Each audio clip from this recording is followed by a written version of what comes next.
Welcome, everyone, to this explainer. Today, we're unpacking a really fascinating, highly complex topic. We are going to objectively break down the recent controversies that are literally shaking the very foundations of the German political landscape. And to do this right, we'll be relying strictly on documented facts, intelligence reports, and legal rulings to understand exactly what is happening inside Europe's largest economy. So, whether you follow German politics closely or you're just trying to grasp the latest headlines, this structured analysis is going to bring you right up to speed. Okay, let's dive into this. Here is our highly structured roadmap for today. We'll start with scandals in German politics, move into financial and foreign influence scandals, examine ideological shifts and extremism, look at state surveillance legal battles, and finally wrap up with the political firewall. Let's jump right in. Section 1. Scandals in German politics. Well, to understand the current climate, we first have to acknowledge a major shift in how the world perceives Germany's institutional integrity. You know the old consensus that German politics is always strictly by the book? Yeah, that's taken some serious hits lately. Just think about the number 15.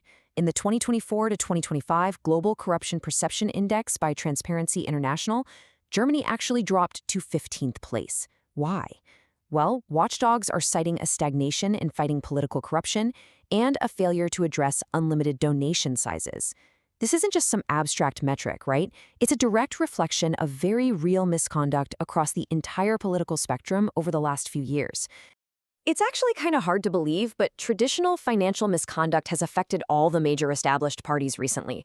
Starting with the conservative CDU/CSU, lawmakers like Nicholas Lobel and Georg Nüßlein managed to secure hundreds of thousands of euros in commissions just for brokering mask deals. And ironically, this was right in the middle of a global pandemic.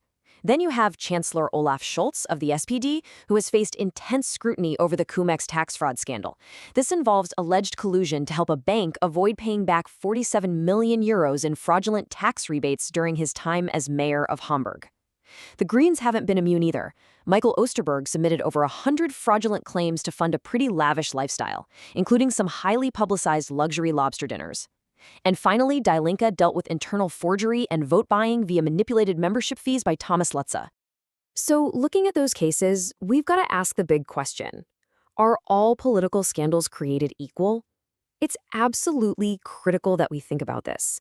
Because sure, embezzling public funds for lobster dinners or taking a cut on a mask contract is severely damaging. But we are now seeing controversies that pivot away from just simple personal financial enrichment and move straight toward foreign interference and structural threats to the Constitution itself. That brings us to Section 2, Financial and Foreign Influence Scandals. And this brilliantly illustrates the difference in the types of structural vulnerabilities threatening a democracy, specifically focusing here on the Alternative for Germany, or AfD. Traditional financial scandals, they're usually driven by personal greed or a desire to subvert internal party democracy to, keep a local seat. But foreign influence and espionage, those are entirely different beasts. We're talking about suspicions of bribery and money laundering tied to adversarial nations like Russia and China. There are even allegations of using parliamentary inquiries to obtain data on critical national infrastructure for foreign powers. These are systemic, state-backed subversion controversies. Let's detail the specific controversies surrounding the AfD, looking exactly at what public prosecutors and investigators have documented. The sheer volume and nature of these cases are stark. In 2024 and 2025, the AfD's top two European Parliament candidates, Maximilian Krah and Peter Bystron, faced severe investigations for alleged espionage, bribery, and money laundering tied directly to Russian and Chinese intelligence. Going back a bit to 2023, investigations revealed that substantial payments were funneled from Moscow to EU politicians, including AfD members, in exchange for initiating pro-Kremlin motions, like trying to end EU sanctions. And in the 2018 donation scandal, prominent leaders like Alice Weidel and Jörg Mothen were found to have profited from illegal, unnamed dark money donations originating from non-EU countries. Moving on to Section 3, Ideological Shifts and Extremism.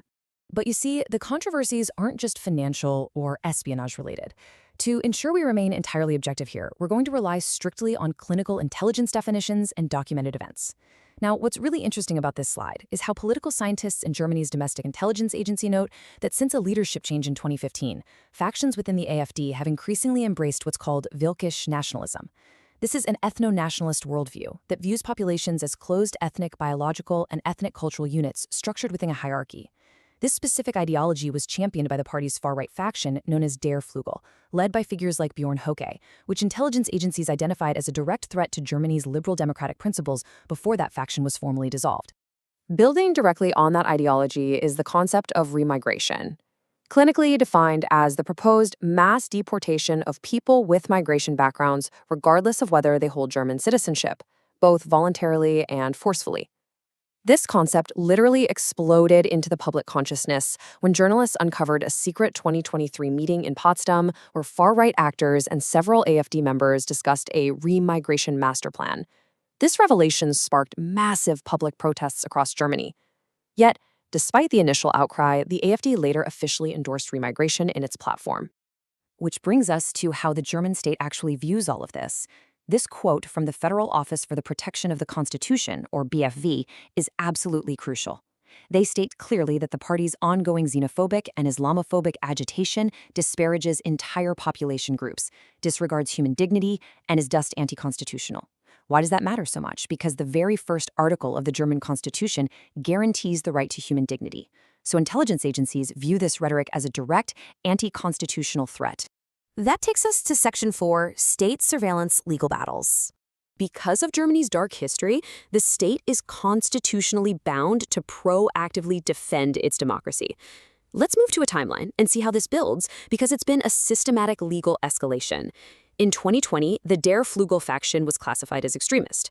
By 2021 and 2022, courts ruled the BFV could monitor the entire party as a suspected case. In 2023, the youth wing Junge Alternative was categorized as confirmed extremist. Then, in May 2025, the intelligence agency dropped a total bombshell, classifying the entire national AfD party as a confirmed right-wing extremist endeavor. However, just months later, in February 2026, a court injunction suspended that final classification. To really grasp why this court battle is so fiercely fought, you have to look at the legal powers these specific labels unlock. As a suspected case, the state's powers are serious, for sure, but they're mostly limited to collecting and analyzing public statements, requiring a lower threshold of legal evidence. But becoming a confirmed extremist organization? That is a massive legal escalation. It requires definitive proof of an anti-constitutional agenda, and it authorizes intensive surveillance of the party. We're talking wiretapping telecommunications and recruiting clandestine informants right inside the political apparatus. So the crucial point is the nuance of that February 2026 Cologne Administrative Court ruling. The court actually did find evidence of anti-constitutional efforts within the party. However, they ruled that the party as a whole was not currently shaped entirely by these efforts. Therefore, they blocked the Domestic Intelligence Agency from using its maximum surveillance powers against the entire party. AfD leaders naturally hailed it as a victory for the rule of law. But remember, this is key. The AfD remains a suspected case under active state monitoring. Finally, Section 5, the political firewall. With all these legal battles ongoing and polling numbers for the AfD remaining quite high, how does the rest of the German political establishment handle a major opposition party under this level of state suspicion? Well, they use what is known as the Brandmauer, or firewall. It's a strict cordon sanitaire where every other mainstream political party completely refuses to cooperate or govern with the AfD at the federal, state, and municipal levels. The whole idea here is to prevent legitimizing far-right policies or granting them executive power, effectively freezing the AfD completely out of government coalitions. And honestly, the friction isn't going anywhere. Despite the recent legal setbacks for the Federal Intelligence Agency, experts like Jan Techau note that state-level intelligence agencies across Germany still hold significant power.